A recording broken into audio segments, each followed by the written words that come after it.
રામ રામ મિત્રો, હું સિદ્ધેશ. રોગોના લેક્ચરમાં આજે આપણે જોવાના છીએ રૂબેલા જર્મન મિઝલ્સ. શું છે રૂબેલા જર્મન મિઝલ્સ? પરિચય મેળવીએ. ચાલો. રૂબેલા જર્મન મિઝલ્સ ચેપી રોગ પૈકીનો બાળકોમાં જોવા મળતો એક રોગ છે, જેમાં સામાન્ય તાવ, લસિકા ગ્રંથિની વિકૃતિ તેમજ દાણાદાર રેશ તેના લક્ષણો છે. રોગકારક કયા છે?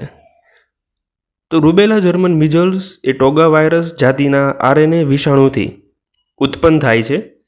તેના વિષાણુઓ નાસિકા ગ્રંથિ, ગળું, લોહી, મસ્તિષ્ક જળ એટલે કે CSF સેરેબ્રલ સ્પાઇનલ ફ્લુઇડ અને મૂત્રમાં મળી આવે છે. રોગનું ઉદ્ભવ સ્થાન. ક્યાંથી રોગ ઉદ્ભવે છે? નિદાન થયેલો અથવા પૂર્ણ નિદાન અવસ્થાનો દર્દી અને રોગીઓએ વાપરેલી વસ્તુઓ દ્વારા રોગ ઉદ્ભવે છે. રોગ સંપ્રેષણ અવધિ એટલે કે રોગના લક્ષણો પહેલાંના 7 દિવસ અને રેશ નીકળ્યા બાદના 7 દિવસ સુધી તેને રોગ સંપ્રેષણ અવધિ કહેવામાં આવે છે.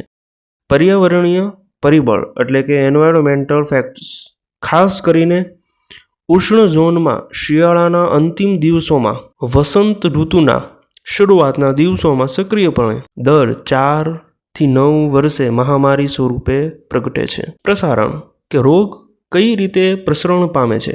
છીંક દ્વારા, નાકમાંથી નીકળતા ટીપા, પ્રવાહી, ગળામાંથી ઉધરસ દરમિયાન બિંદુજન્ય રજકણો એરોસોલ નીકળે છે.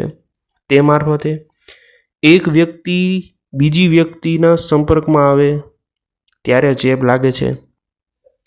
રેશ ઉદ્ભવે તેના 7 દિવસ પહેલાં અને રેશ નીકળ્યા પછીના 7 દિવસ સુધી ચેપ ફેલાવાની સ્થિતિ બનેલી રહે છે.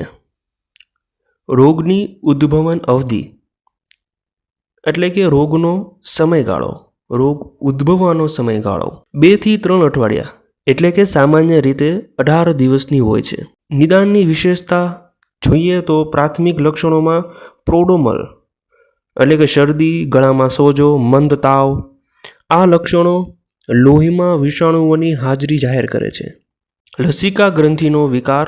લસિકા ગ્રંથિ વિકારમાં બાહ્ય કર્ણ કે કર્ણના પાછળના ભાગમાં આવેલા લસિકા ગ્રંથિઓમાં સોજા રેશ નીકળવાના 7 દિવસ પહેલાં આવે છે. રેશની વાત કરીએ તો ચામડી ઉપર ઉપસી આવેલા રેશ એ રોગની ચેપી અવસ્થાનું પ્રથમ લક્ષણ છે. સૌ પ્રથમ ચહેરા પર રેશ પ્રાથમિક લક્ષણોની ઉત્પત્તિના 24 કલાકની અંદર નીકળે છે.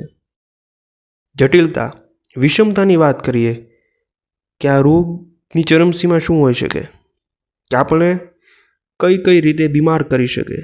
આર્થલજિયા, સાંધામાં દુખાવો, મસ્તિષ્ક એટલે કે મગજમાં સોજો, એન્સેફલાઇટિસ ક્યારેક થાય છે. થ્રોમ્બોસાઇટોપિનિયા પર્પ્યુરિયા, લોહીમાં ત્રાક કણો ઘટી જવાથી ચામડીમાં થતો રક્તસ્રાવ, જન્મજાત વિકૃતિ. રોગનું નિદાન. આપણને ખ્યાલ આવે કે આ રૂબેલા જ છે.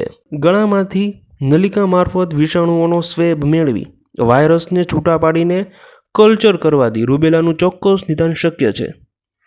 મોટાભાગે લસિકા સંબંધિત પરીક્ષણમાં ઇમેગ્લુટિલેશન ઇન્હેબિટેશન ટેસ્ટ HAIT કરવાથી નિદાન થઈ શકે છે.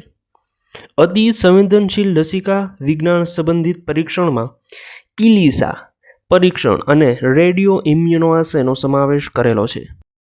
જો બાળકોમાં જન્મજાત રૂબેલા હોય તો એના સિન્ડ્રોમ કયા છે? તો કે ગર્ભાવસ્થા દરમિયાન અથવા કેટલીક વાર જન્મ પછી તરત લાગેલા ચેપના કારણે બાળકો ખોડ સાથે જન્મે છે. સામાન્ય રીતે મોટાભાગની ખામીઓમાં બહેરાશ, હૃદય રચના વિકૃતિ, મોતિયા. બીજી ખોડોમાં ઝામર, નેત્રપટલનું ક્ષીણ થવું, મગજ નાનું હોવું, લકવો છે, ગર્ભાશયમાં વિકાસમાં કમી, યકૃત અને બરોળ મોટી થઈ જવી, માનસિક અને શારીરિક શક્તિ મંદતા.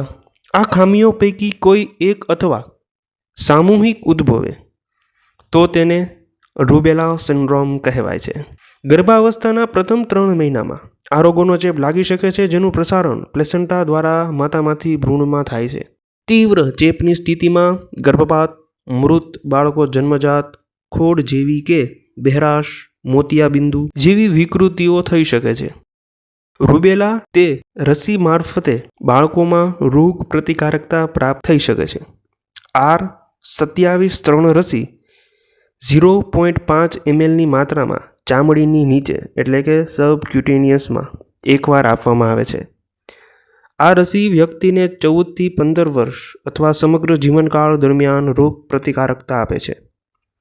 રૂબેલાની રસીમાં હાલ 3 રોગો માટેની સંયુક્ત રસી MMR measles mums and rubella રસી ઉપલબ્ધ થઈ છે.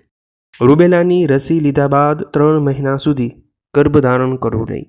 આ રોગ અહીં સમાપ્ત કરીએ છીએ. મળીએ આગળ નવા વિડીયોમાં. અસ્તુ.